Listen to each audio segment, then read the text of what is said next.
Actually, when they have a yearly meeting talking about politics in the future, they say that here centrally too many decisions are made. They want to have a decentralized decision-making because they think that they are talking down to the people living out here. It's only about 17 kilometers from this place to this place. So we are talking about decentralized government and power. So you can see that the world's problems are kind of just shrunk down to island conditions. So we think just like the big guys do, just in a smaller scale. It's exactly the same. And you can probably point out the funny guys in your community, the people living on the other side of the hills or the other side of the mountains, across the river or somewhere else. You know by heart some places where there's some pretty awkward and strange people. But you're not ready to admit it, but you probably know it very well. Samso is situated right in the center of Denmark. This is Denmark, and in the perfect circle of Denmark, we have Samso, the little island here. That was very convenient to be a demonstration place for the Danish government to demonstrate that it was possible to make this transition. But what they didn't think about in the planning was that this is the new Europe with all the new member states. From north to south, if you make a perfect circle around all the new Europe, Samso is right in the center of Europe. Very good choice.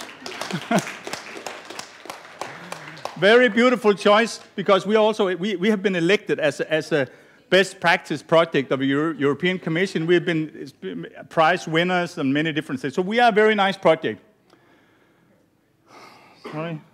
Well, this is the world. I couldn't find a picture of the universe, but I'm sure that we would have been the center of the universe as well. Maybe you thought that your place was the center of the universe. I proved you wrong. I made my statements here, but my point is, if I should Google back again to somewhere, I don't know, where are you from? England. From England, the Great Britain. I should have Googled back to England and made that center of the universe. You probably think you are the center of the universe. At one stage, you probably were also. Or you had it in your heart that you kind of ruled the world. No, the British. And my point is that any changes start at home with yourself. Don't rely on politics. Don't rely on leaders and all the other things. Start with yourself. This is the message, saying that when you Google back and the center of the universe is defined as your home base, this is where you start, and the next steps is maybe your community, and then your region, and then your nation, and then you can spread it out. If you can embrace these areas, then you got a good start. If we start by pointing out the leaders as the responsible for the changes, I think we'll go in vain. It will not happen.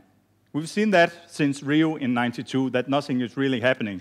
I think you should bring out this message. I have great expectations for you bloggers here, that you send out the message that you should come and pull yourselves together and be brave politicians. Come out with some sensible talk instead of all this political, financial, blah, blah. So, why make a project? Well, we talk about survival of the island, about the community. You could call it the community also. We talk about having a new strategy for development, not relying so much on fossil fuel, because this is making us more and more poor, because the cost of importing fuel to the local community is more and more expensive. When we started the project in '97, the cost of oil was about $30 per barrel. In 2008, it was about $140 per barrel in Denmark, well, on the world market. So you could say that, I mean, nobody else than ourselves is paying for that. And it will cost us more and more to do that. So that is the wrong way to plan. We should make a new strategy. Because we want more jobs, we want a local economy, and we want to be independent. A small community is always asking for money for EU, from the national government, from any other sponsors who want to sponsor small, poor communities and help us out here. But the problem is that that's always connected to these sponsoring money.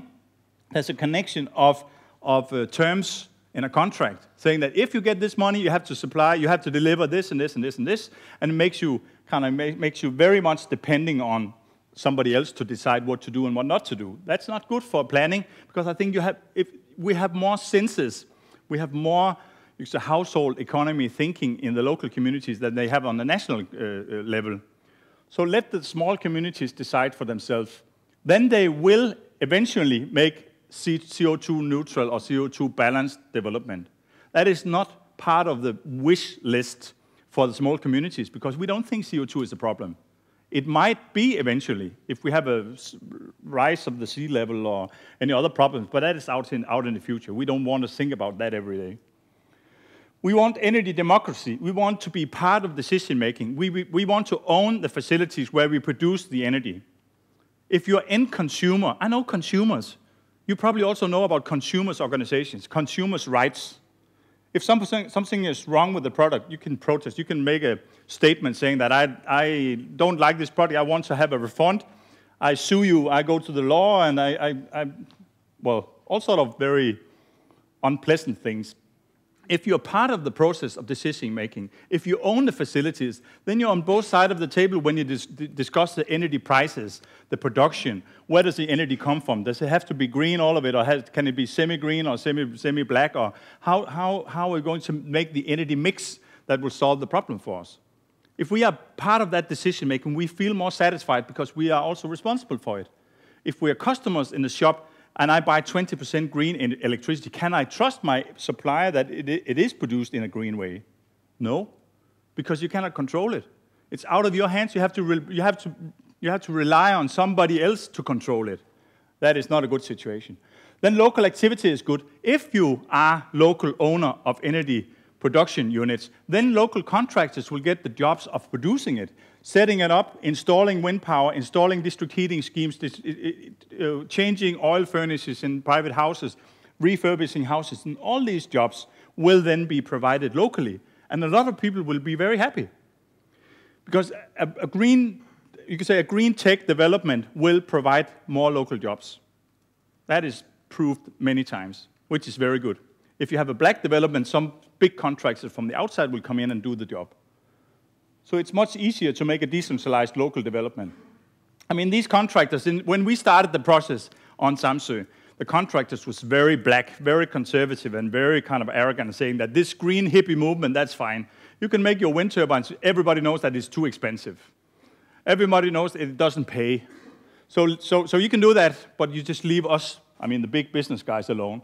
But today, when we have provided a lot of wind power, a lot of district heating, a lot of pipes trenches to be dug by the diggers here, and all these sort of things, they call us every now and again and say, well, what is the next project in line? Because we might give an offer and get into the bidding process and get the jobs because of the business potential.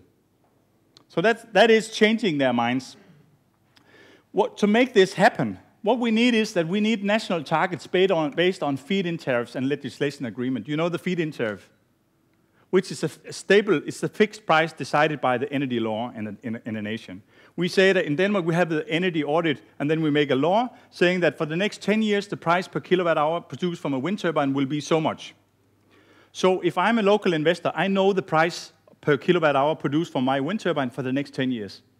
This makes me able to go to the bank, get a bank loan, and finance my wind turbine, because I know the production. I don't know the wind, but we have wind potential, surveys, which will produce a pretty accurate survey of how much capacity we have per year.